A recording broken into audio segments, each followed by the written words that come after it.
spirit free.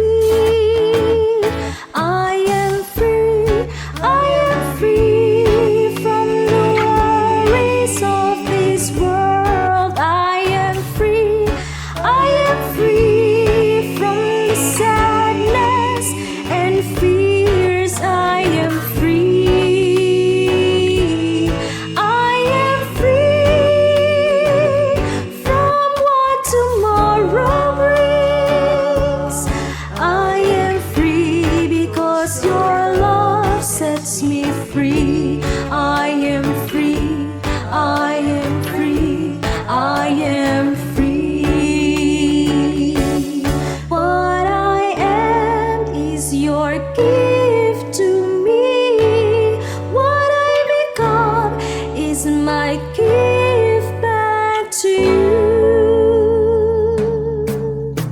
To live in freedom and share your words to all gives reason to my life and glory to your name.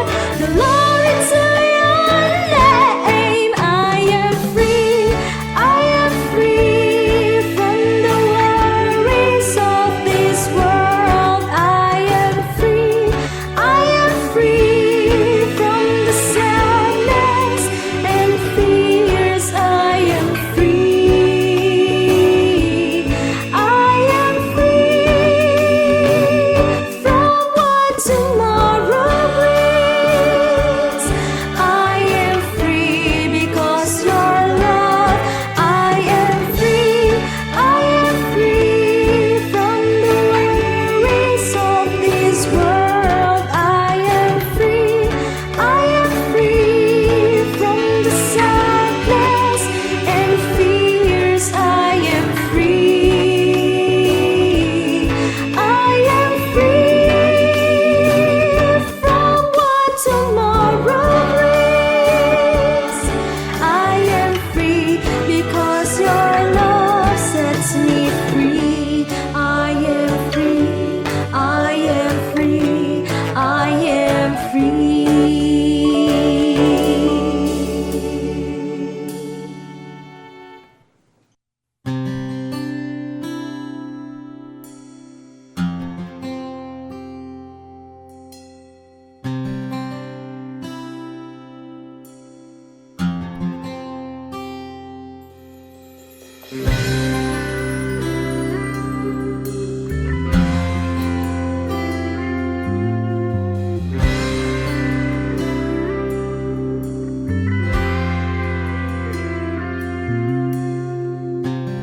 Time is running so fast for me.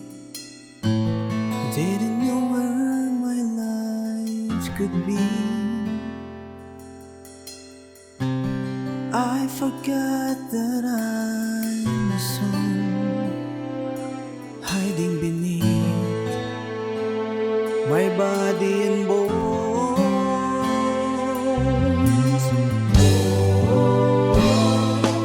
I don't want to waste my chance. Oh Lord, give me your guidance. I want to come back home. There's a home of love and peaceful living, a homely place wherein my soul belongs.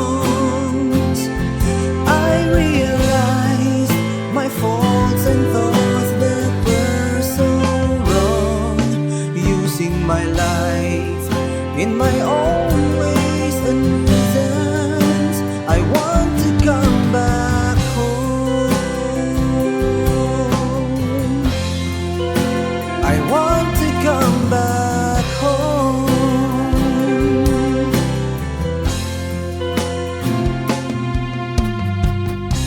I'm living the life borrowed from God. I'll make things right. Someday you'll return up above.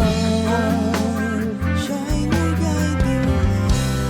How totally different from anyone else. You gave me all, nothing less.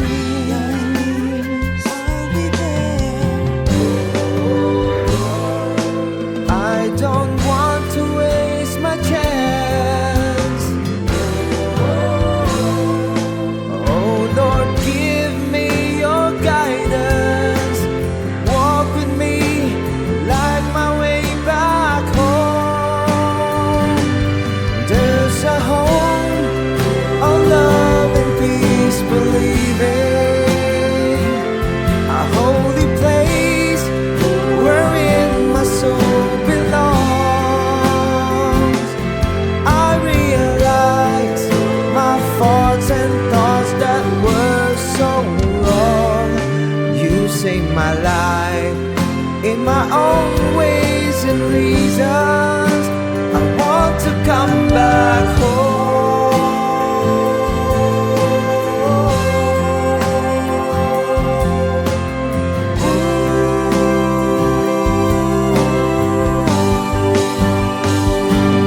Father, please hear my prayer, and please accept me once again.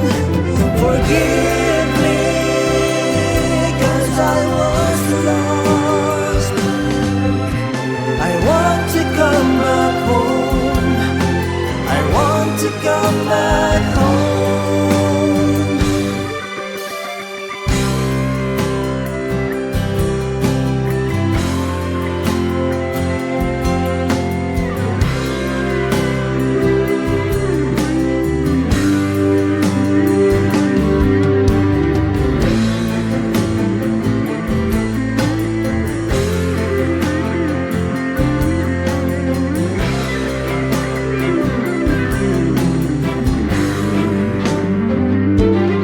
There's a home of love and peaceful living, a holy place wherein my soul belongs. I realized my faults and thoughts that were so wrong. I realized I was wrong. There's a home of love and peaceful living, a holy place wherein my soul belongs.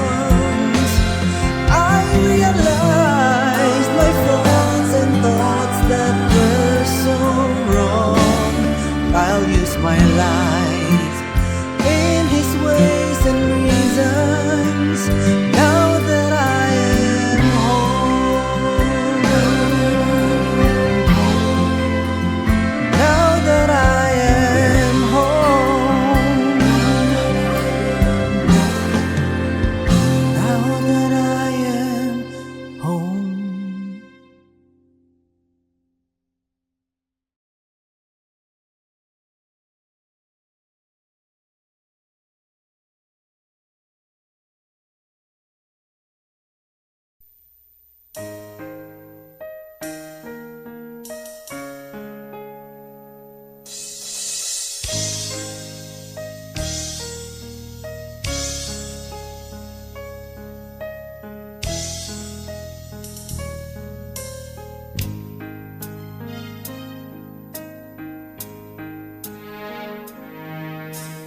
Ating unawain ang kalooban ng Ama sa mga pangyayaring pinasasabit niya.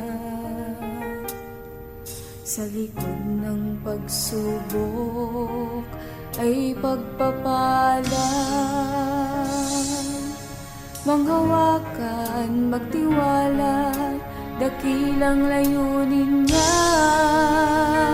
Sa likod ng kahinaan ay may kalakasan.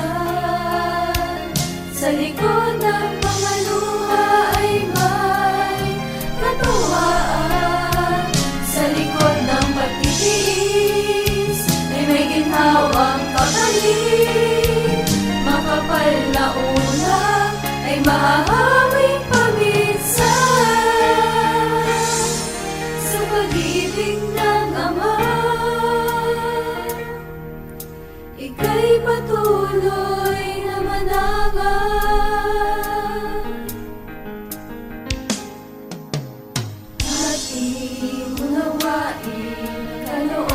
ng Ama sa mga pangyayari pinasasapit niya.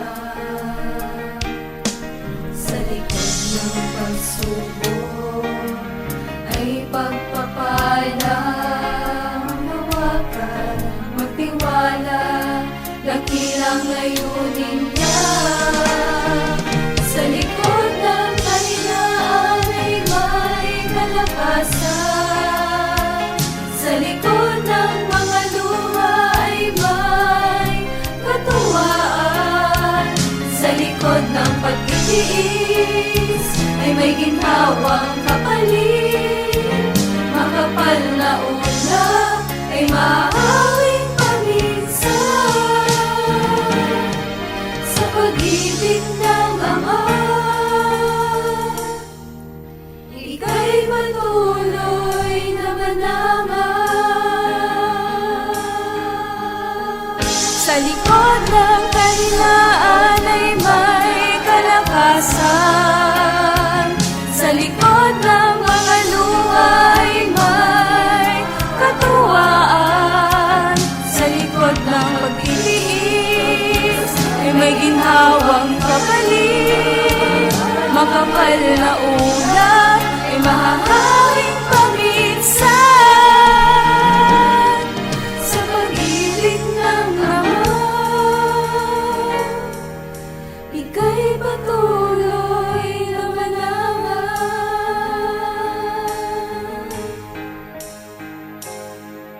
Pinalalakas lamang at pinatatatag ka pa.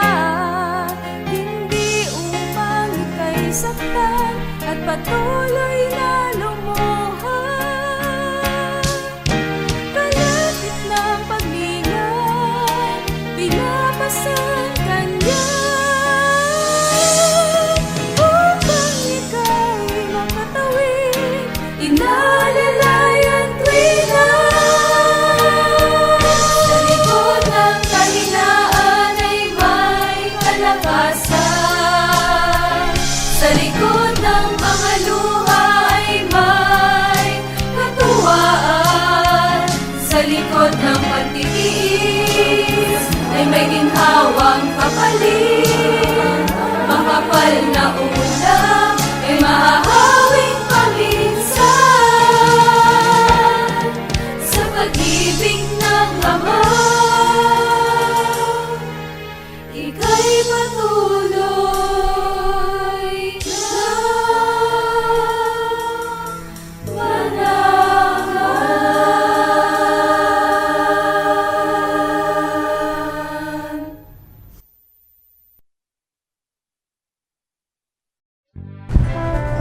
Kapayapaan po sa inyong lahat, lalo na po sa mga minamahal namin ng mga bagong kapatid sa kabanal-banalang Iglesia ng Diyos kay Kristo Jesus. Alam po namin na handang-handa na kayo sa paglilingkod sa Diyos.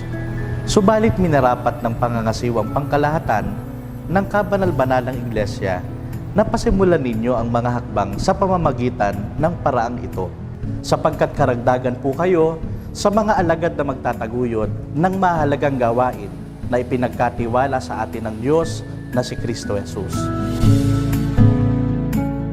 Dahil nga sa kahalagahan ng gabay na ito, sino mang nabautismuhan sa kabanal-banalang Iglesia ng Diyos kay Kristo Jesus ay hindi muna maaaring atangan ng anumang katungkulan kung hindi pa niya na ipagtatapos ang gabay na ito. Ako po ang inyong lingkod, kapatid na Jael. Halina at sama-sama nating pag-aralan ang gabay ng Kristiyanong ganap.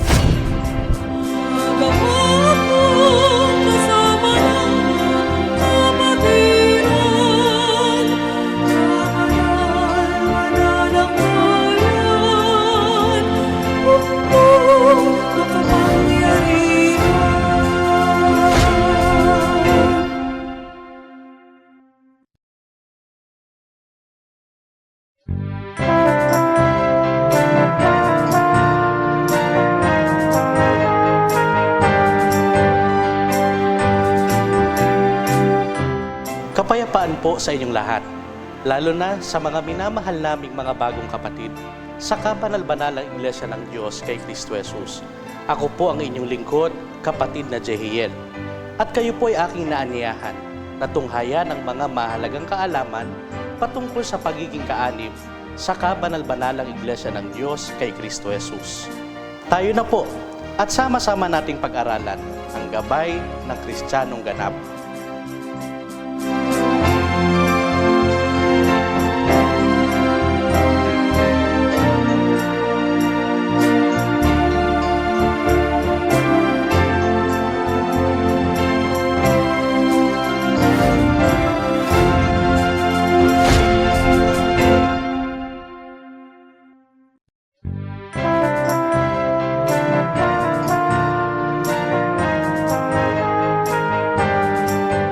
Sa bawat kabanal-banalang takdang pagkakatipong Kristiyano, ating inaawit ang pambansang awit ng bansang banal, ang awit ng Sion.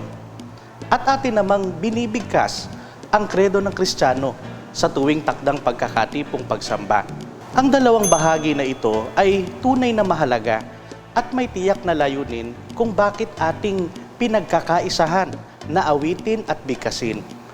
Sa pagkakataon ngang ito ay payagan niyo po mga kapatid na aming pagyamanin ang inyong kaalaman patungkol sa mga bagay na ito upang inyong maging karagdagang gabay sa pamumuhay Kristiyano. Ang awit ng Sion at kredo ng Kristiyano ay kapwa na bibilang na halimbawa ng isang creed o kredo. Ayon sa Anger's Bible Dictionary, ang creed o kredo ay isang sistematiko o maayos na paraan ng pagpapahayag ng pananampalataya. Ang kredo ay gaya ng iniutos ng Diyos sa sino mang ilalagay bilang hari noong unang panahon.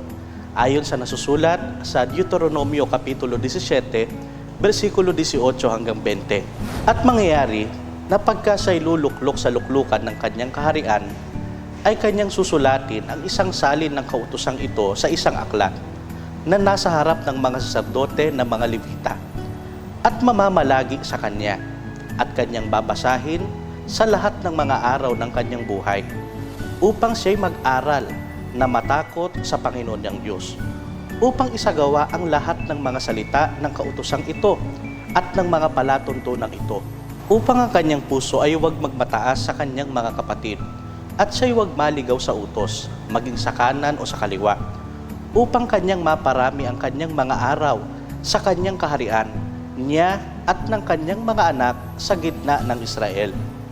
Sa unang bayan ng Diyos ay may tinatawag na Shema. Ito ay ang mahalagang bilin ng Panginoon sa Israel sa kanilang pakikipamayan na sinabi, "Dinggin mo o Israel, ang Panginoon nating Diyos ay isang Panginoon at iyong iibigin ang Panginoon mong Diyos ng iyong buong puso at ng iyong buong kaluluwa at ng iyong buong lakas." Ang Shema na may kahulugang dinggin ay iniuutos ng Panginoon na ituro ng mga Israelita sa kanilang mga anak at gumawa sila ng paraan na huwag itong makalimutan. Kaya't ibinilin sa kanila na lagi nilang salitain saan mang dako sila pumaroon at ibinilin din na isulat ito sa mga dako na madali nilang nakikita. Sa panahon naman po ng mga unang Kristiyano ay mahigpit na ibinibilin sa lahat ng mga kapatid sa iglesia na pagsakitan o pagsakripisyuhan ang pakikipagkaisa sa Espiritu.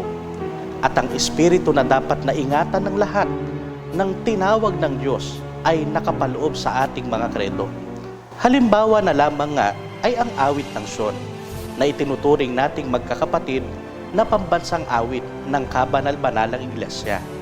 Nakasaad rito ang pagiging natatangi ng ating bansang kinabibilangan. Ito ang tanging bansa ng Diyos. Isang bansang banal, bayang sakdal, tanging sa Diyos lamang. Ipinapaalala rin ng kredong ito ang pag-asang ating nakamit nang tayo ay maging mamamayan ng bansang banal, ang tiyak na kaligtasan ng ating kaluluwa. Ang bayan, tanging pinagkalooban ng tunay na kaligtasan. Sinaysay din kung paano natin tinanggap ang kapalarang ito. Ito'y dahil sa awa ng Diyos. Kaya't dapat na manatili tayo sa kababaan ng kalooban at ng ating pag-iisip. O Iglesyang mahal, away muling nakamtan. Maging ang hula tungkol sa muling pagbangon ng iglesia ay nabanggit. Espiritong nagsasabi sa atin na tiyak ang ating patutunguhan sapagkat tayo hinulaan o ipinanukala.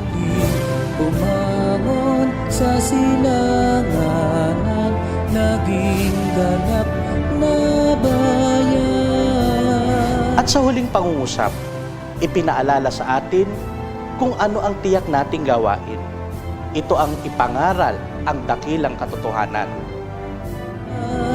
Upang maipangaral dakilang katotohanan.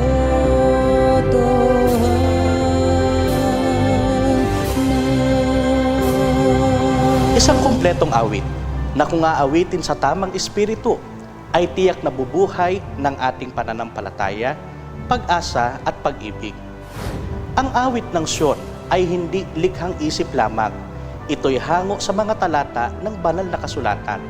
Ang buong diwa ng kredong ito ay nasusulat sa unang Pedro Kapitulo 2, versikulo 9 hanggang 10. Dahil ang awit ng Sion ay pagpapahayag ng pananampalataya o kredo, sa tuwing inaawit ito ay tumayo ng tuwid.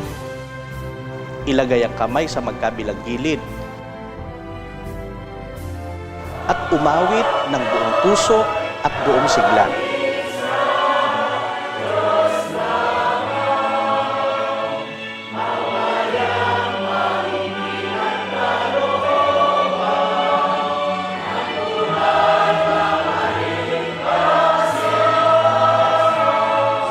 Ang kredo ng Kristiyano naman, katulad ng awit ng Sion, ay pahayag din ng ating pananampalataya, pag-asa at pag-ibig. Nakatuon naman ang kredong ito sa pag-uugaling dapat taglayin ng isang Kristiyano. Sa pagsasapuso o pagsasaysay ng kredo, mahalagang ating sundan ang itinakdang kaayusan. Marapat na nakataas ang kanang kamay, na gaya ng inaabot ang langit. Bahagyang nakayuko ang ulo at nakapikit ang mga mata. Tangan sa kaliwang kamay ang Biblia na itinatapat sa gitnang dibdib. Kung walang hawak na Biblia, ang kamay ay nananatili sa tagiliran. Kadalasang sinasaysay ang kredo ng Kristiyano na may takdang mangunguna. Kapag narinig ang mga salitang, ang kredo ng Kristiyano, unang ipapatong sa dibdib ang Biblia bago itaas ang kanang kamay. Narito po ang mga karagdagang mga paalala upang ating maisakatuparan ang kulturang ito sa kabanal-banalang iglesia. Una, sa bawat pag-awit natin ng awit ng Sion at pagbigkas ng kredo ng Kristiyano, tiyaking ito ay mula sa puso at binibigkas na may pag-unawa. Mahalagang nakabisado natin ito, ngunit pagkaminsan, dahil kabisado, inaawit o sinasabi natin ang mga bagay na wala sa ating kamalayan. Nararapat na hindi lamang kabisado, kundi buong puso na bigkasin natin ang mga salitang ito. Ikalawa, ang kataas-taasang Diyos ang pangunahing pinagtatanghalan natin ng mga gawang ito. Kaya naman, gawin natin sa buong debosyon ang pag-awit at pagsaysay ng mga kredong ito. Iwasan ang magbiruan sa panahong isinasakatuparan ito. Bilinan ng mga nakatatanda ang mga kabataan tungkol sa bagay na ito. Ikatlo at huling paalala, kung dumating sa isang gawain o may ibang pinagkakaabalahan at inawit o kasalukuyang inaawit ang awit ng Sion, mangyaring manatili muna sa kinatatayuan at hintaying matapos ang pag-awit nito bago magpatuloy sa kanyang ginagawa. Sa palaging pag-awit ng awit ng Sion at pagbigkas ng kredo ng Kristiyano, tayo ay napapaalalahanan sa dakilang pagkahirang na ating tinanggap at sa mga ugaling dapat nating tinataglay. Ang mga ito rin ang nagsisilbing ating salamin kung tayo ba ay patuloy na lumalakad papatungo sa larawan ng ating pangunahing huwaran, ang ating Panginoong Kristo Jesus. upang tayo nga ay maging ganap na Kristiyano. Kaya naman mga kapatid, ganito natin pahalagahan ang awit ng syon at kredo ng Kristiyano at sama-sama nating abutin ang kasakdalang ninanais ng Diyos na makita sa atin. Patuloy po nating tunghayan ang mga kasunod pang pagtatanghal ng gabay ng Kristiyanong ganap. Muli, ito po ang kapatid na Jehiel. Hanggang sa muli po nating pagkikita, Mispa.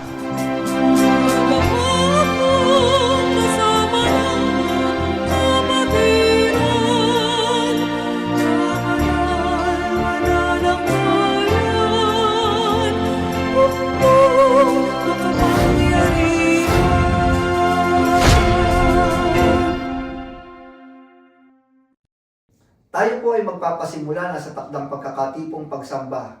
Sa pangalan ng kataas-taasang Diyos na ama't-hari nating magkakapatid at sa pamamagitan ng kabanal-banalang iglesia na ating ina, kayo pong lahat ay binabati ko ng kapayapaan. Awitin po natin na may kasiglahan at may espiritu ang pambansang awit ng kabanal-banalang iglesia ng Diyos kay Kristo Jesus, ang awit ng Syon.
Sa ating pagpapatuloy, sama-sama po nating awitin ang mga likhawit ng pagtatalaga at pagpupuri sa Panginoon.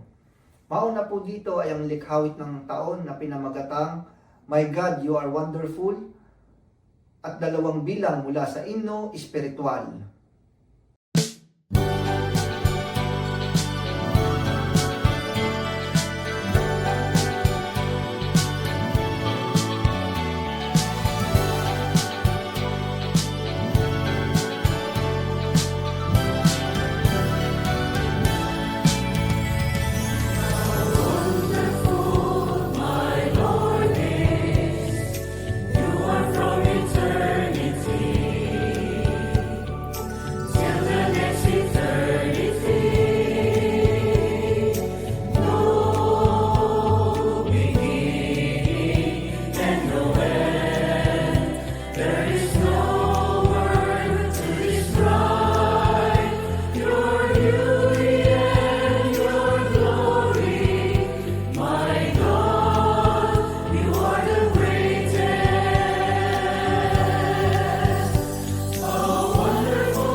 sa pangalan mo di mabigkas ang pagpapasalamat.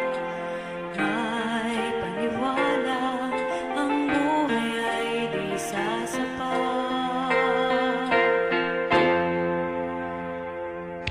Ama, narito ang bayang inibig mo, naghahandog at nag-aalay sa pangalan mo di mabigkas ang pagpapasalamat.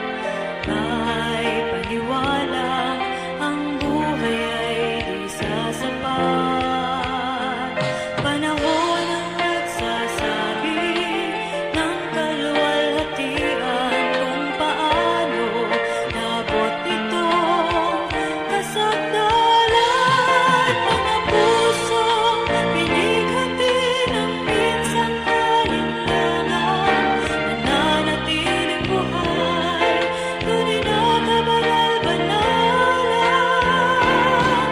Dumating ang pagsubok, kakambal ang kasagutan sa lihim na bagabagayan.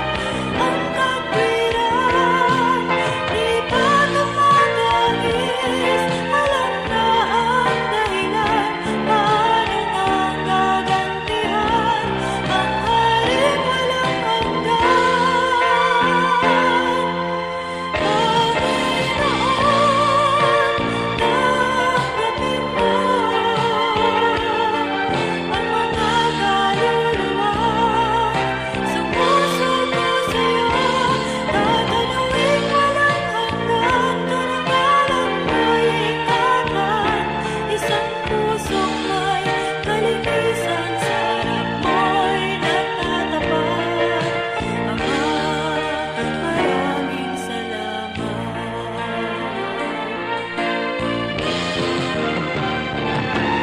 Dumating ang pagsubok, kakambal ang kasagutan sa lihim na bagabagayan.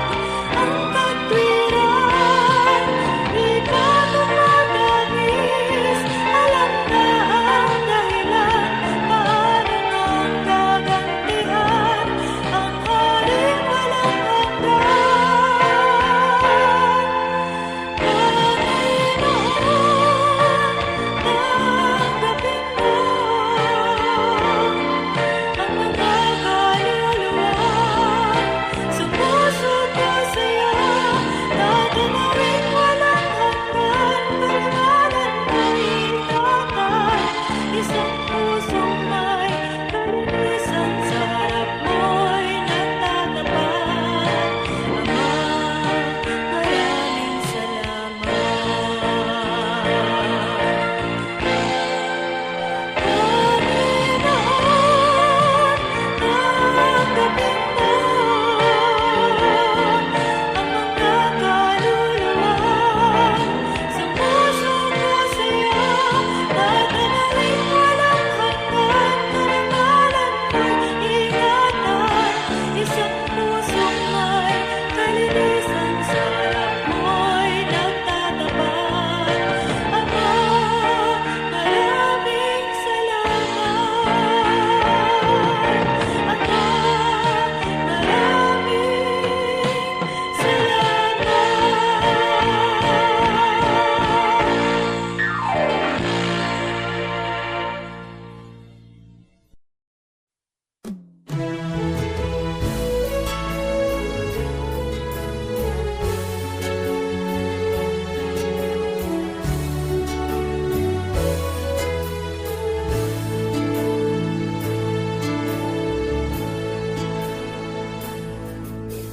Sa Panginoon na aking pastor, aking ihahandog, gawang kalugod-lugod, mga pagpupuri, pag-aawitan at paglilingkod ng buong katapatan sa'yo, Hari.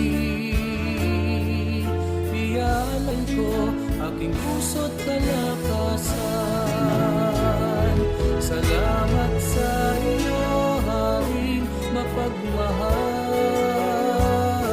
Ang agape mo ay walang hanggan.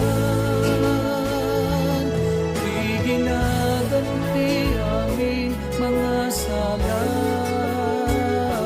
Nilingap mo at pinagpala.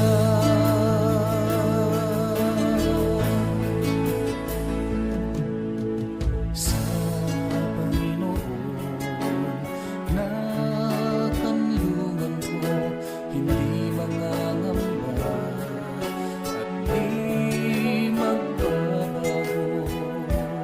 At sa bawat saglit ng buhay ko, itatanghal ang sakdal mong pagmamahal.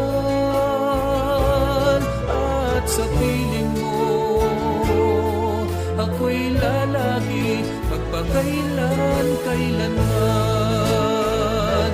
Salamat sa iyo, Haring mapagmahal. Ang agape mo ay walang hanggan. Di ginaganti aming mga sala. Nilingap mo at pinagpala. Salamat sa iyo, Haring mapagmahal. Ang agape mo ay walang hanggan. Di ginaganti aming mga sala. Nilingap mo at pinagpala.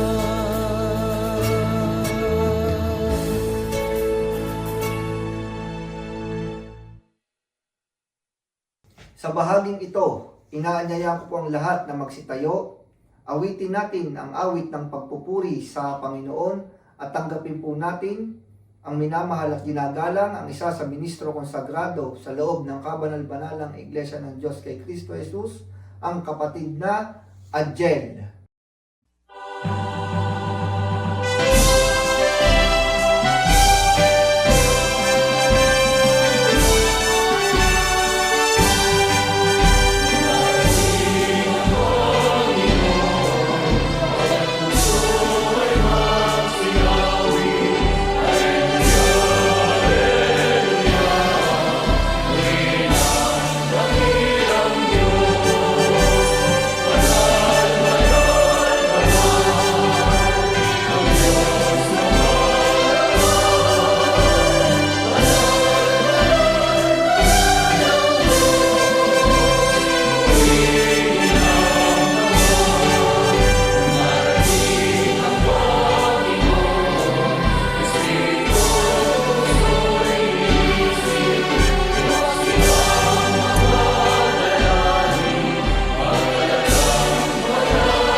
Mga minamahal na mga banal na kapatid, sa pangalan po ng kataas-taasang Diyos na Ama at Hari natin, sa pamamagitan ng Inang Iglesia na Kabanal-Banalan, kayo pong lahat ay aking binabati ng kapayapaan.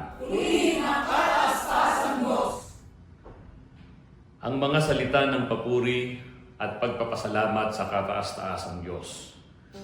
Sambahin ang Panginoon sa kagandahan ng kabanalan Magsilapit kayong lahat, o bayan ng Diyos.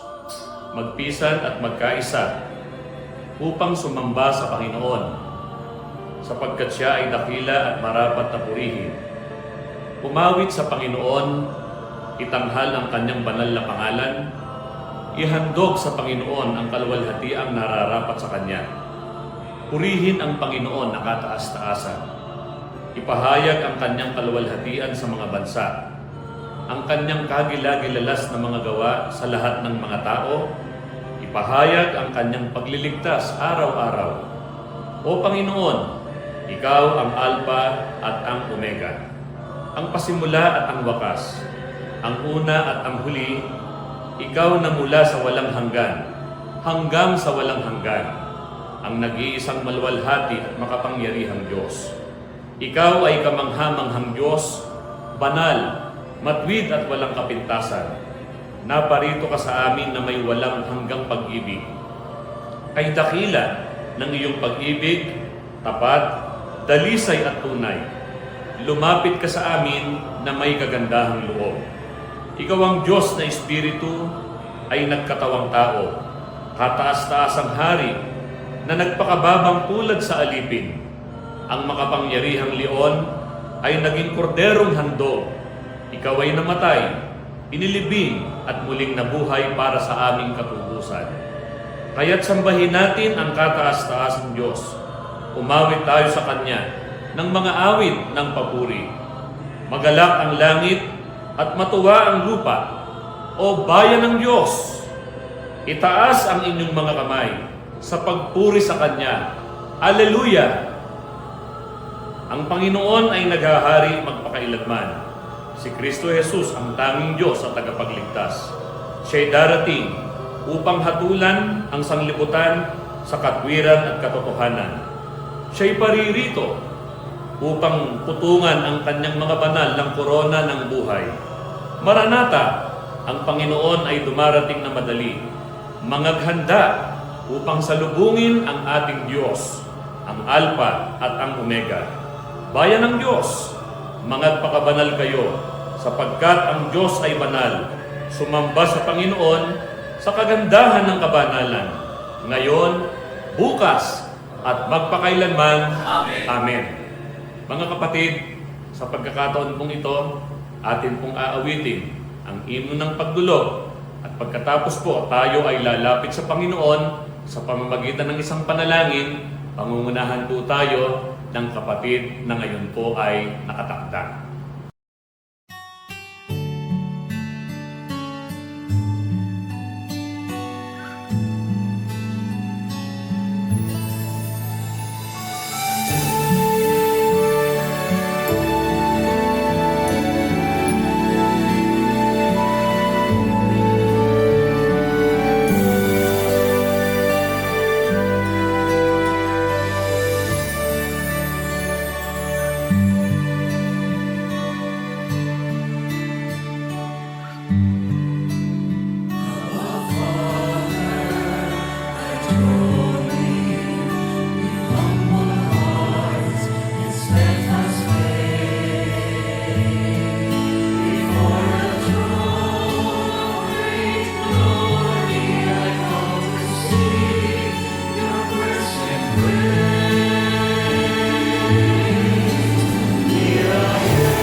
Father, our Most High God, our Most Holy God, Lord, dear God, we thank you for bringing us together again to worship you and to praise your name, Lord.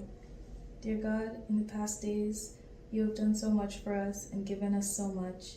We thank you for your protection and all of your blessings, Lord. Despite all of the blessings that you've showed us, we have still made mistakes and we've still sinned in front of you, Lord. And we ask that you please clean our hearts and our minds and forgive us, Lord. Dear God, during this worship, we ask that you please be with us and please help us open our hearts to the message that you have prepared for us, Lord. Dear God, we also ask that you please bless the messenger that you have sent today and let him deliver your message clearly and with clarity so that we may be able to fully understand it and also apply it in our everyday lives, Lord. Dear God, for the people who have not made it here yet, please guide them safely. And for those who are not able to make it today, please let your spirit be felt within them, Lord. Dear God, I raise all of this to you in your most holy name, Jesus Christ. Amen. Ang bahagi pong ito ay ang bahagi ng pagpapasalamat at pagtatagubilin. Akin pong buong galang na pinakikiusapan na ang lahat ay tumayo. Ating muling tanggapin ang kapatid na Adjel.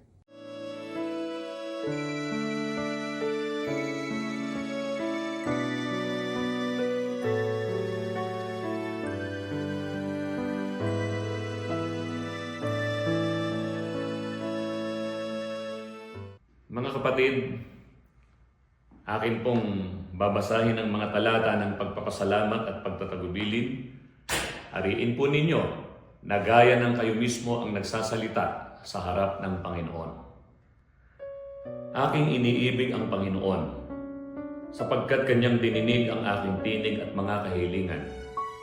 Sapagkat kanyang ikiniling ang kanyang pakinig sa akin, kaya't ako'y tatawag sa kanya samantalang ako'y nabubuhay.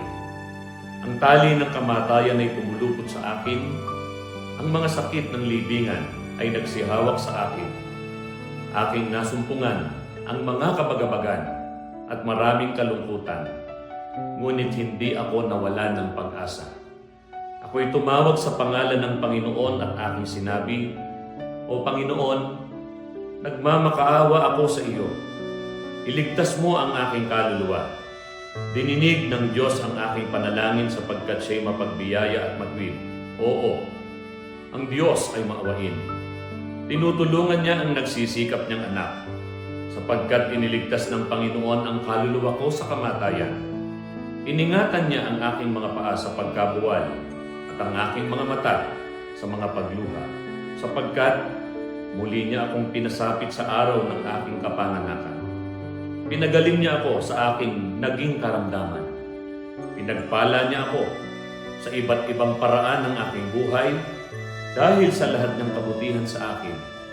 Ano ang ihahandog ko sa Panginoon? Aking nang kukunin ang saro ng kaligtasan at tatawag ako sa Panginoon. Aking babayaran ang mga panata ko sa Kanya at aking ihahandog ang hain ng pasasalamat. Sa Kanya, ilalaga ko ang aking buong pagkakatiwala. Siya'y aking paglilingkuran. Ako'y magbabanal at mananatili sa gitna ng buo niyang bayan, sa makatigbagay sa bahay ng Diyos, na siyang kabanal-banalang iglesia ng Diyos kay Kristo Jesus, mula ngayon at magpakailan, kailanman. Amen. Sa pagkakataon pong ito, tayo po ay mananalangin sa Panginoon. Aba, Ama naming Hari, Ama naming Diyos na pinakamakapangyarihan sa lahat.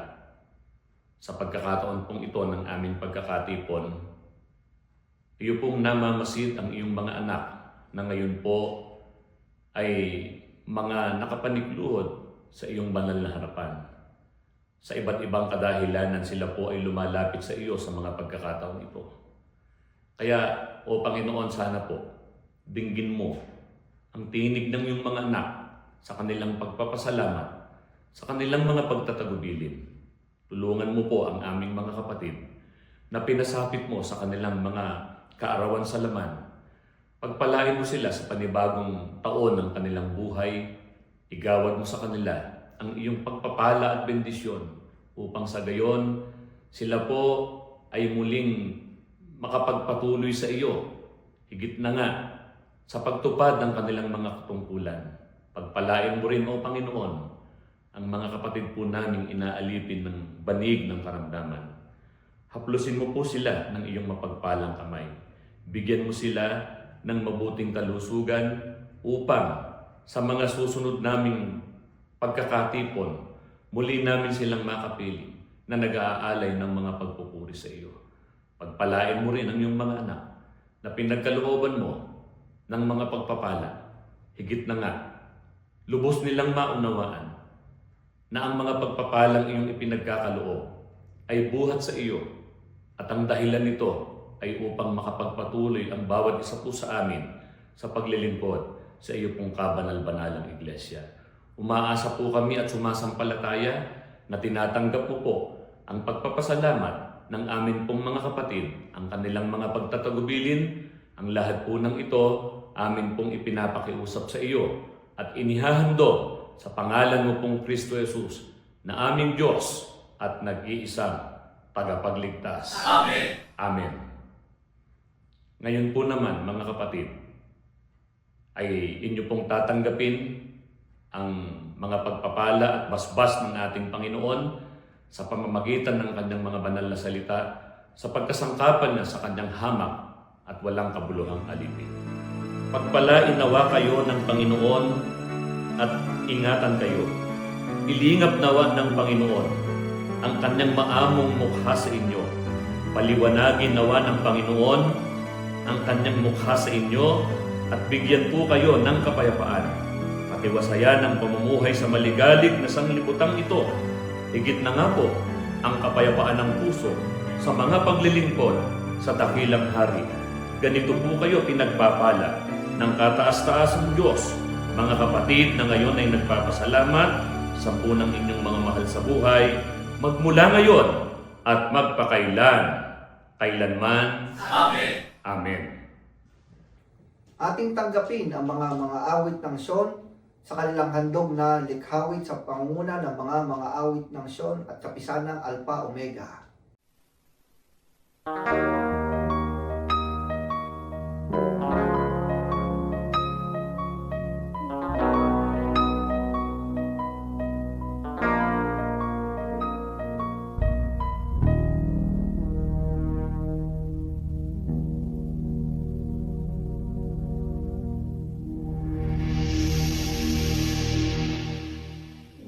Hati sa hari ng mga hari,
Muli ay inaanyayahan po ang lahat na tumalagang lubos sapagkat sumapit na po ang pinakamahalagang bahagi ng ating pagkakatipon, ang pagtanggap ng biyaya ng salita ng Diyos sa pagkasangkapan sa kanyang isinugo sa ating sa araw na ito, ang minamahal nating kapatid na Adjel.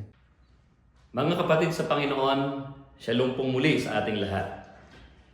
Sa gitna ng magulong mundo, maraming nagtuturo na nagsasabing ito ang katotohanan, yaon ang dapat na paniwalaan. Ngunit sa araw po na ito, sa ating pagkakatipon, muli ay ating pong babalikan ang pinakapundasyon ng ating pananampalataya. Sino ba talaga si Jesus? At para sa huling buwan ng first quarter ng taong ito, ng 2026, isang mahalagang paksa ang muli ay inihanda ng Diyos sa pamamagitan po ng kasangkapang pangasiwaan. Ang ating lubos na maunawaan ang tunay na Diyos na ating pinaglilingkuran. At para po sa araw na ito ng Adonai o araw ng Linggo, ika-15 ng buwan ng AO o Marso, taong 2026. Ang paksa na ating pag-aaralan ay may pamagat na ang Panginoong Kristo Jesus, ang tunay na Diyos. Sa pagpapasimula, tayo po ay magbabangon ng pambungad na tanong. Ayon po kay Apostol Juan, paano natin dapat kilalanin at sampalatayanan ang Panginoong Kristo Jesus? Ang sagot po ay mababasa natin sa aklat ng Ebanghelistang si San Juan sa kanyang Kapitulo 1, versikulo 1 hanggang 3. Narito po ang pahayag. Nang pasimula ay naroon na ang salita. Ang salita ay kasama ng Diyos at ang salita ay Diyos. Sa pasimula, kasama na ng Diyos ang salita. Nilikha ang lahat ng bagay sa pamamagitan niya at walang anumang nalikha ng hindi sa pamamagitan niya. Maliwanag po ang tinura ng talata na ating kababasa. Kung papaano natin dapat na kilalanin at sampalatayanan ang Panginoong Kristo Jesus. Si Kristo Jesus po ang berbo. Sa wikang Griego, ang ibig sabihin po nito ay logos. Si Kristo ang berbo sa pasimula pa lamang ng paglalang, mga kapatid. In Greek, logos denotes both reason. Thought which is yet in the mind, and speech. Thought uttered by a voice. In John chapter 1 verse 1, it refers to the divine wisdom or reason, the plan and the word of God which was with Him before the creation of the world. Ang source po ay ating mababasa sa Thayer's Greek Lexicon G3056. Sa Pilipino po, sa wikang Griego, ang logos ay tumutukoy po kapwa sa katwiran o isip. Ang kaisipang nasa loob pa lamang ng isipan at sa salita. Ang kaisipang ipinahayag sa pamamagitan po ng tinig. Sa Juan 1:1, ito po ay tumutukoy sa banal na karunungan o katwiran. Ang panukala at salita ng Diyos nakasama na niya bago pa likhain ang sanglibutan. Ating pong talakayin. Una, ang katwiran o panukala o datos, ang kaisipan, rason at layunin na nasa loob pa ng isipan ng Diyos, reasoning or mental faculty. Ito ang disenyo o panukala ng paglikha at pagliligtas bago pa man ito inihayag. Ang tinig o ang salita o yung speech, ang kaisipang ito na binigkas at naging naririnig na tinig. The word uttered by a voice, kung ano ang nasa isip ng Diyos, yun po ang kanyang sinabi. Ang berbo ay sumasa Diyos o proston theon. Sa Griego, ang salitang pros ay nagpapahiwatig po ng direksyon o relasyon na toward o leaning into. Mga kapatid, ito po ay hindi nangangahulugang katabi o yung side by side ng isa pang persona.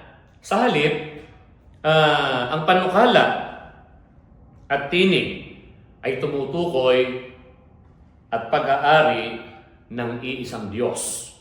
Halimbawa, kung paanong ang isang kaisipan ay sumasa tao, hindi ito hiwalay sa taong nag-iisip. Mga kapatid, ang berbo at ang Diyos ay iisa lamang. Ang kaisipan at tinig po ng Diyos ay ang Diyos mismo. Kaya naman ang salita, plano at tinig ay mahayag sa laman. Ang nakita po natin sa katauhan ni Kristo Jesus ay walang iba kundi ang nag-iisang tunay na Diyos. Yan po'y ating mababasa sa unang 1, Kapitulo 5, versikulo 20. Magkagayon pa man, mga kapatid, ito rin ang salita na narinig sa panahon ng paglikha. Ating pong basahin sa Genesis, Kapitulo 1, versikulo 1 hanggang 3. Nang pasimula ay nilikha ng Diyos ang langit at lupa. Ang lupa ay walang hugis o anyo. Dilim ang bumabalot sa kalaliman at kumikilos ang Espiritu ng Diyos sa ibabaw ng tubig. Sinabi ng Diyos, magkaroon ng liwanag, at nagkaroon nga. Ang Diyos ang lumikha ng lahat. Makapangyarihan ang kanyang salita, mga minamahal na banal na kapatid. Kaya mula sa kadiliman, mga minamahal na kapatid, kaya niyang magdala ng liwanag at kaayusan. Sa kabuuan, ang mga talata pong ito ay nagpapatibay na ang Diyos ang nagpasimula ng lahat, siya ang nagtatag ng kaayusan, at ang kanyang salita ang siyang nagpapangyari ng paglikha. Ito rin po yung tinig na narinig ni Adam at ni Eva nang sila po ay nasa halamanan ng Eden pagkatapos na sila ay magkasala dahil sa pagkain po nila ng bungang kahoy ng pagkakilala ng mabuti at masama. Mababasa po natin ito sa Genesis Kapitulo 3, versikulo 8. At narinig nila ang tinig ng Panginoong Diyos na lumalakad sa halamanan sa kulimlim ng araw, at nagtago ang lalaki at ang kanyang asawa sa harapan ng Panginoong Diyos sa pagitan ng mga punong kahoy sa halamanan. Ayon po sa sulat ni Propeta Moises na kinasangkapan at ginabayan ng Diyos upang sulatin ang mga aklat na pinamagatang Pentateuch o 5 aklat. Matapos na magkasala si Adam at si Eva, ay narinig nila ang tinig ng Diyos. Kaya ito rin ang tinig na narinig ng unang tao sa halamanan ng Eden pagkatapos na sila po ay magkasala. Ngayon, anong uring Diyos ang pagpapakilala po ni Apostol Juan ukol sa Panginoong Kristo Jesus? Ating pong basahin sa Bibliang Ingles ang talata, unang Juan, Kapitulo 5, versikulo 20. We know that the Son of God has come and has given us understanding so that we know the real God, we are in the one who is real, His Son, Jesus Christ. This Jesus Christ is the real God and eternal life. Mga kapatid, ito po ay isang hayag na pagpapakilala o pahayag, isang opisyal na deklarasyon. Opo, isang pagtuturo. Ibig sabihin, hindi lamang sinasabi po ni Apostol Juan kung ano ang alam niya. Kanya rin pong ipinapakilala o ipinapakilala niya sa buong iglesia kung sino ang Panginoong Kristo Jesus. Mga minamahal na kapatid, hindi lamang personal na paniniwala ni Apostol Juan ang tungkol po sa Panginoong Kristo Jesus. Siya ay nagpapakilala. Ipinapahayag niya sa lahat kung sino ang Panginoong Kristo Jesus. At ang kanyang pagpapakilala ukol sa Panginoon ay tunay na Diyos. Hindi bahagi lamang ng Diyos. Hindi mas mababang Diyos o propeta lamang kung hindi tunay na Diyos. Si Apostol Juan ay kilala po bilang isang apostol at siya ay malapit na malapit sa Panginoong Kristo Jesus. Nakakita sa mga gawa at ginawa ng Panginoong Kristo.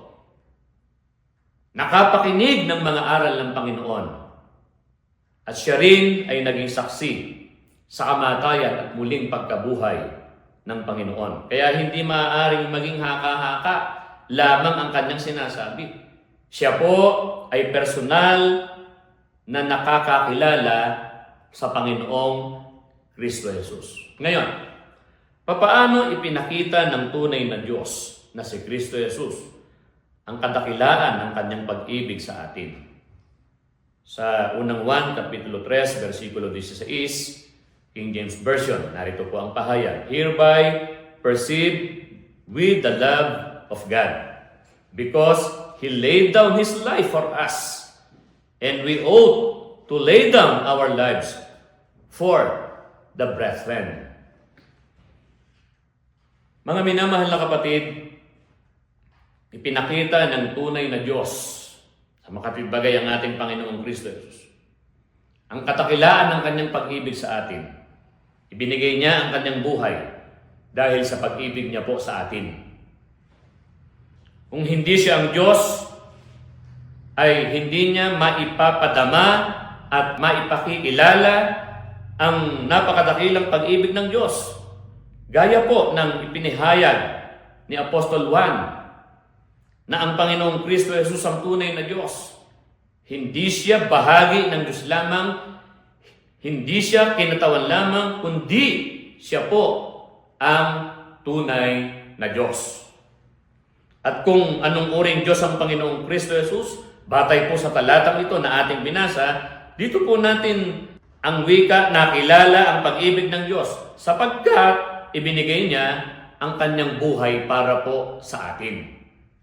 Kung ang Panginoong Kristo Jesus ay hindi siyang tunay na Diyos, ang kanya pong pagkamatay sa krus ay magiging sakripisyo lamang ng isang tao. Maaari po natin siyang hangaan bilang isang bayani. Maaari nating siyang kilalanin bilang isang martir lamang. Ngunit hindi yon ang magiging ganap na paghahayag ng pag-ibig ng Diyos. Kaya kung ang ipinakita ng Panginoong Kristo Jesus sa krus ay ang pag-ibig ng Diyos, kung gayon, siya mismo ang tunay na Diyos. Kaya kung siya ay sugo lamang, mensahe lamang ang dala, ngunit kung siya ang tunay na Diyos ang dumating sa atin, ay hindi lamang mensahe ng pag-ibig, kundi ang mismong pag-ibig po ng Diyos, mga minamahal na kapatid. Kaya ang kadakilaan ng pag-ibig na ipinadama sa atin ay nakasalalay sa kanyang pagka-Diyos sapagkat ang nag-alay ng buhay ay hindi po tao, kundi ang tunay na Diyos, mga minamahal na mga banal na kapatid. Kaya dito po natin makikita ang lalim ng pagpapakilala ni Apostol Juan. Hindi lamang niya sinasabing si Kristo Jesus ay Diyos, kundi ipinapakita niya kung anong uri siyang Diyos.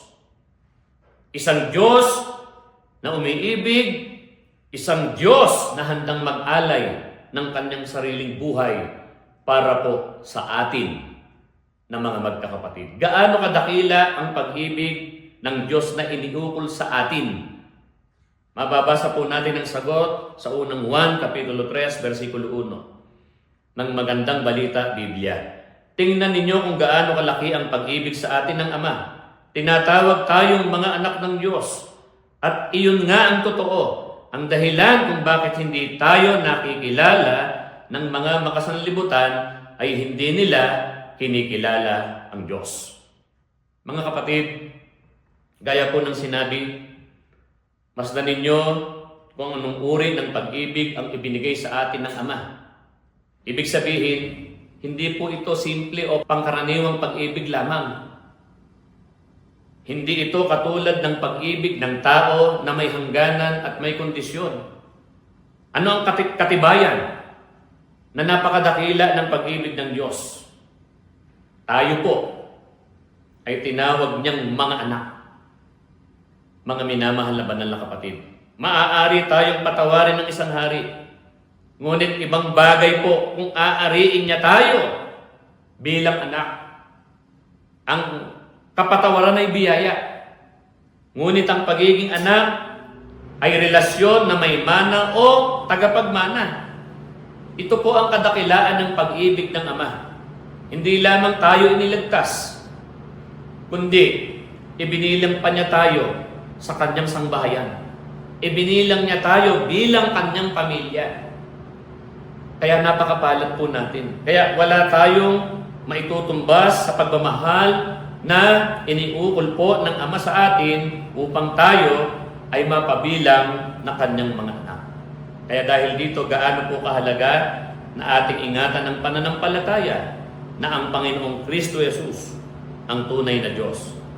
Sa Juan Kapitulo 17, versikulo 3, at ito ang buhay na walang hanggan, na ikaw ay makilala nila na iisang Diyos na tunay at si Jesucristo na iyong sinugo. Ito ang buhay na walang hanggan. Ito ang pangunahing kailangan upang matyak natin, maingatan ang buhay na walang hanggan. Ang pagkilala, ang pagtanggap sa Panginoong Kristo Jesus bilang nag-iisang tunay na Diyos. Panatilihin po natin ang pananampalataya, ang ating pananampalataya, na ang tunay na Diyos ay ang Amang Diyos at Siya na isinugo. Mga kapatid, hindi magkaiba ang Amang Diyos at Siyang isinugo na gaya po ng itinuturo ng ibang mangangaral.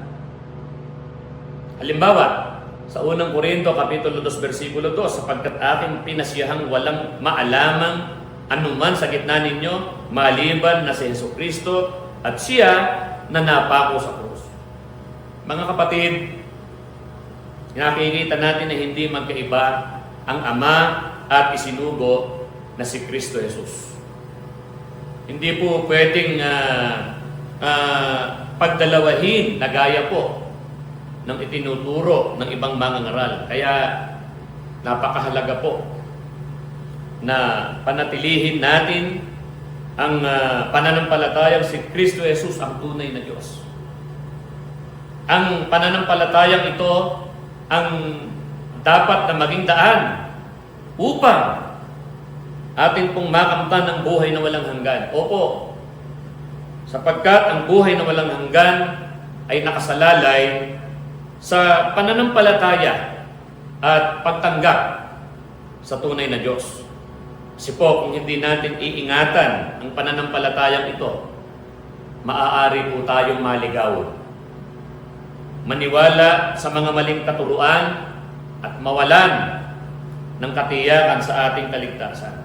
Ngunit kung tayo ay tapat at mananatili sa pananampalataya, makasisiguro tayo na ang buhay na walang hanggan ay sa atin sa pamamagitan ng Panginoong Kristo Jesus, ang tunay na Diyos. Opo, mahalaga po na panatilihin ang pananampalatayang ito at huwag hayaang sirain ng maling aral ang ating pananampalataya na si Kristo Jesus ang tunay na Diyos. Ngayon, papaano natin malalaman kung lubos ba nating nakikilala ang Ama at ang Panginoong Kristo Jesus?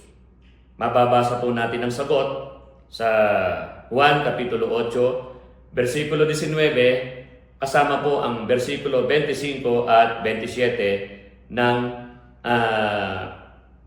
Magandang Balita Biblia. Siya'y tinanong nila, "Nasaan ang iyong Ama?" "Sino ka nga bang talaga?" tanong nila. Hindi nila nauunawaan na ang Ama ang tinutukoy niya. Mga kapatid, malalaman natin kung lubos nating kilala ang Ama, ang Panginoong Kristo Jesus, kung ang ating kaisipan o paniniwala na ang Panginoong Kristo Jesus ay iisa lamang. Kasi po ang kaisipan o paniniwala na ang Panginoong Kristo Jesus ay iba pa sa Amang Diyos ay katunayang hindi pa natin nakikilalang lubos ang Amang Diyos at ang Panginoong Kristo Jesus. Sapagkat sa talata pong ito, may nagtatanong sa Panginoong Kristo Jesus, "Sino ka?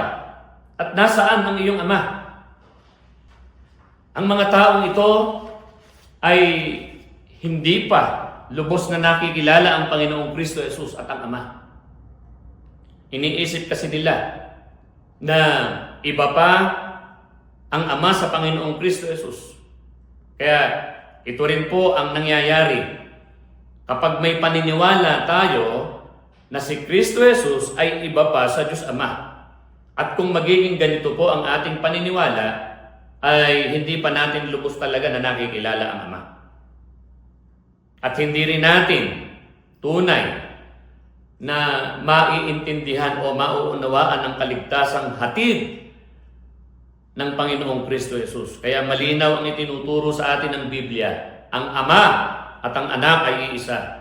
Ang pagkilala sa Panginoong Kristo Jesus bilang tunay na Diyos ay direktang pagkilala rin sa Ama bilang si Kristo Jesus. Kapag naiintindihan natin ito, nauunawaan natin ito, mas lalo pong lalalim ang ating pananampalataya at mas malinaw sa atin ang buhay na walang hanggan.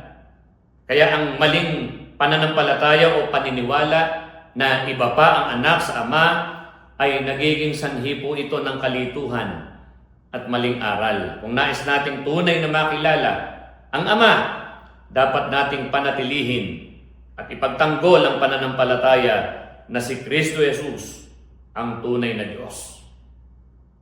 Gaano po kabigat na kasalanan ang hindi kumikilala na ang Panginoong Kristo Jesus ang tunay na Diyos?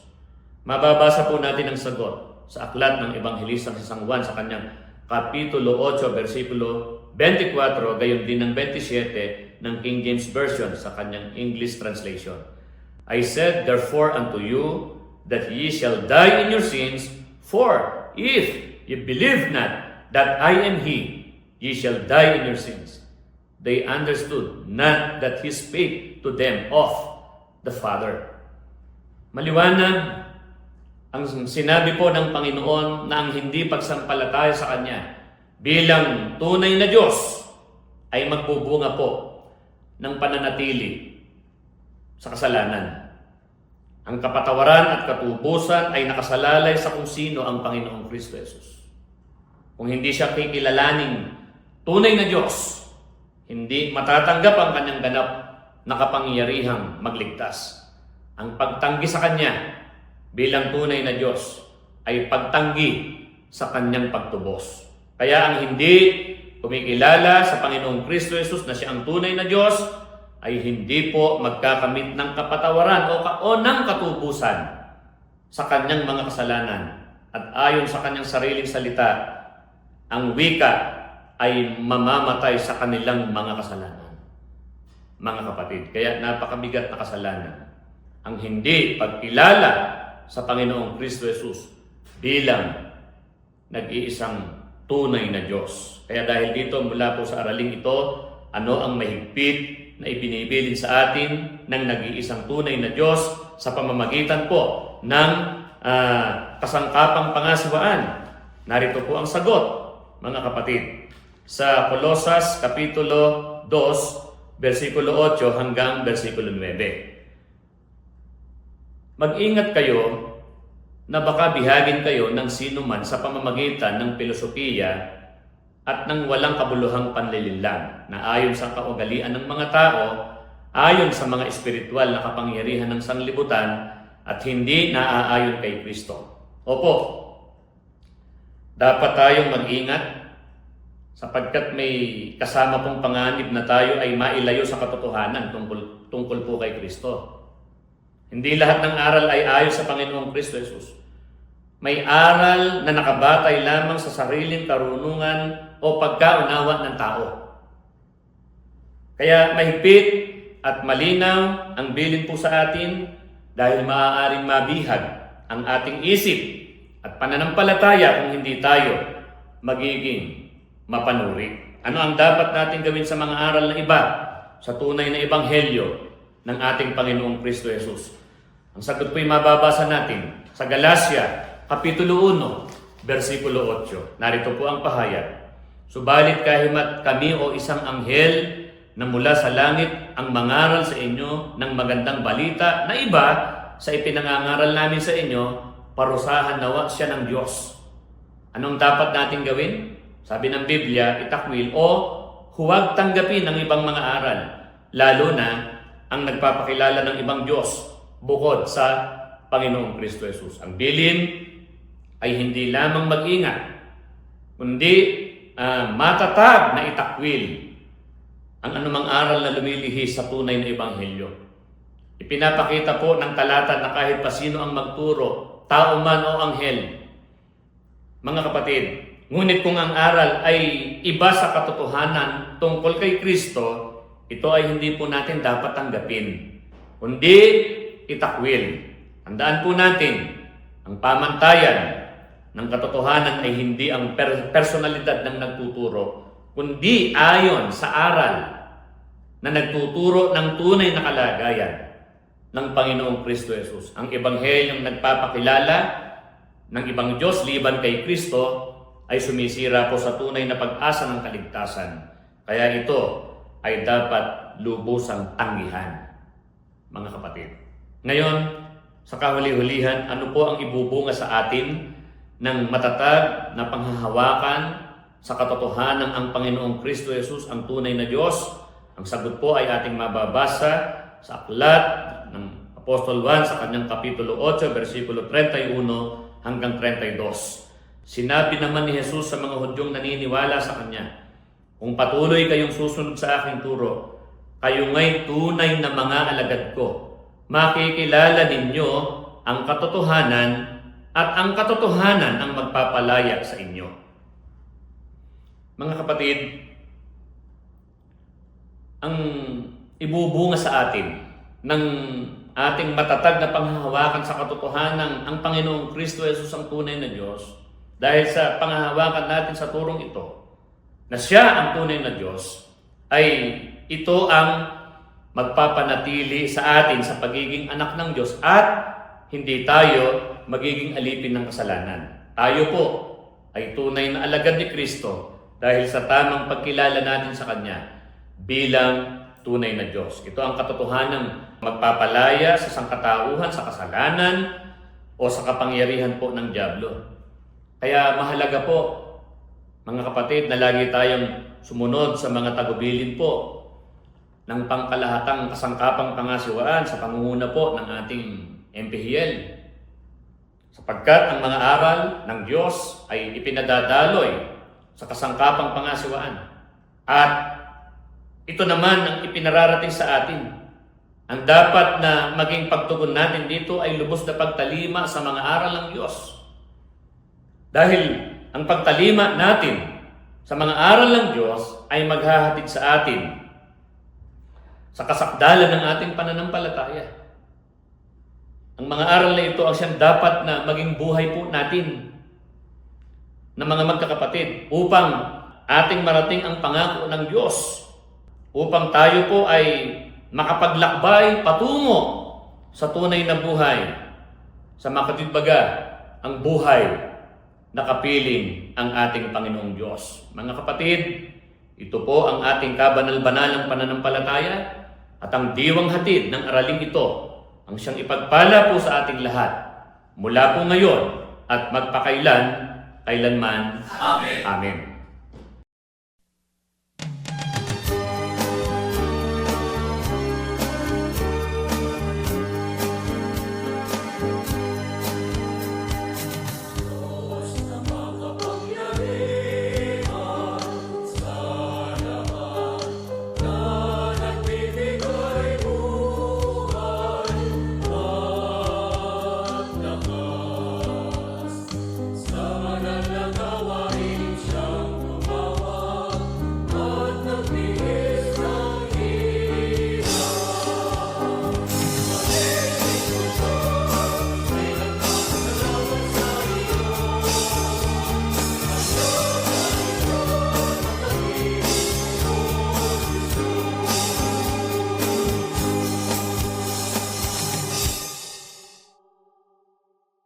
Abba, Father, the Almighty God, the All-Knowing God, we thank you once again for the message that you have delivered through your servant, Lord.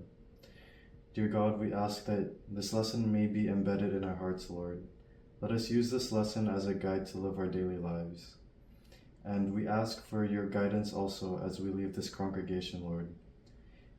We know there is a wicked world out there, so please let us not go astray. Rather, let us follow and let us rely on your teachings, Lord. May we be able to share the good news to everyone we meet, our friends and family, Lord. And let us bring your lost sheep back into your kingdom. Dear God, we also ask that you may accept the holy offerings we've prepared today, and please let them be used for your church. Dear God, we pray this in your most holy name, Jesus Christ. Amen.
At ngayon mga kapatid, atin pong tanggapin ang basbas ng ating Panginoon sa pamamagitan ng kanyang mga banal na salita sa pagkasangkapan niya sa kanyang hamak at walang kabuluhang alipin.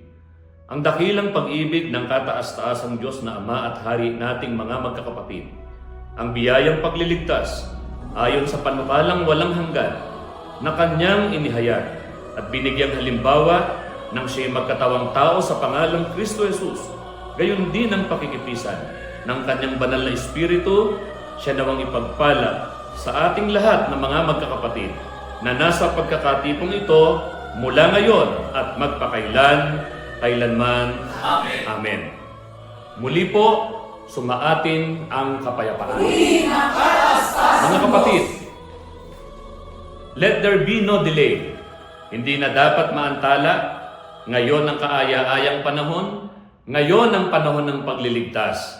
Ating ipahayag ang salita ng kaligtasan sa maraming mga bansa, lahi, wika at mga hari. Weaker, let us evangelize the world. Mispa po. Magalak sa Panginoon!